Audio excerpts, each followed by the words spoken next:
dengue sa Rehiyon 1 patuloy na bumababa. Ayon yan sa DOH CHD1. Para sa detalye kasama natin, Idol Matthew Pacheco. 104.7 IFM. Report! Bumababa ang naitatalang bilang ng mga kaso ng dengue sa Rehiyon 1 ayon yan sa pinakauling ulat ng Department of Health Center for Health Development Region 1. Batay sa datos ng ahensya, mula 1 ng Enero hanggang 26 ng Abril, umabot sa 2,095 ang kabuuang kaso ng dengue. Pinakamataas ang bilang ng kaso sa lalawigan ng Pangasinan na may 945. Sinunda naman ng La Union na may 454, Ilocos Sur na may 402, Ilocos Norte na may 202 at Dagupan City na may 92.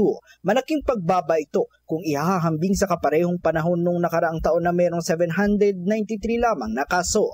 Sa kabila nito, nakapagtala rin ang rehiyon ng 10 kumpirmadong nasawi dahil sa dengue. 7 biktima nagmula sa Pangasinan, 2 sa La Union at 1 sa Dagupan City. Samantala, tiniyak naman ng DOH-CHD1 na nananatili itong nakaalerto sa mga kaso ng dengue sa rehiyon. Kasama mo mula rito sa IFM Dagupan, ito si Idol Matthew Pacheco. Tatak IFM. IFM News. IFM News.